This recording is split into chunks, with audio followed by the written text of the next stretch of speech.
পলায়নের আগের কয়েক ঘন্টা কেমন ছিলেন হাসিনা? শেষ মুহূর্ত পর্যন্ত আঁকড়ে থাকতে চেয়েছিলেন ক্ষমতা। উদ্ধত পরিস্থিতি সোমবার দুপুরেই বাংলাদেশের প্রধানমন্ত্রীর পদে ইস্তফা দিয়েছেন শেখ হাসিনা। প্রধানমন্ত্রীর পদ ছাড়ার পর তড়িঘড়ি আকাশপথে পলায়ন করেন তিনি। বোন শেখ রেহানাকে সঙ্গে নিয়ে দেশ ছেড়েছেন হাসিনা।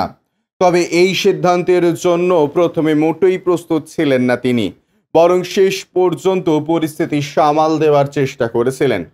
বৈষম্য বিরোধী ছাত্র আন্দোলনের অসহযোগ কর্মসূচিকে কেন্দ্র করে রবিবার উত্তাল হয়েছিল বাংলাদেশ। আন্দোলন ঘিরে হিংসা ও তা দমানোর চেষ্টায় শতাধিক মৃত্যু হয়েছিল।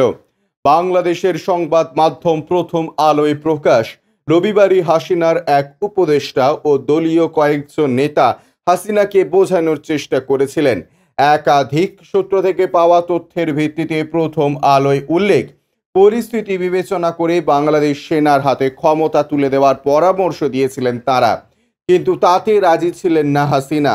বরং সোমবার থেকে কারফিউ নিয়ে আরও কড়াকড়ি করতে চেয়েছিলেন।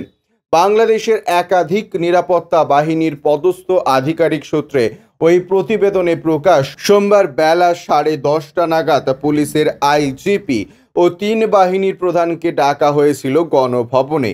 হাসিনা এক প্রস্থ বৈঠক করেন তাদের সঙ্গে। সেনাবাহিনী কেন পরিস্থিতি সামাল দিতে পারছে না তা নিয়েও উদ্বেগ প্রকাশ করেন বাংলাদেশের সদ্য প্রাক্তন প্রধানমন্ত্রী। তিনি যে 3 বাহিনীর কর্তাদের বিশ্বাস করে শীর্ষ পদে বসিয়েছিলেন, এমন কথাও হাসিনা বৈঠকে বলেছেন বলে দাবি। ব্যুরো রিপোর্ট, ইউজে নিউজ।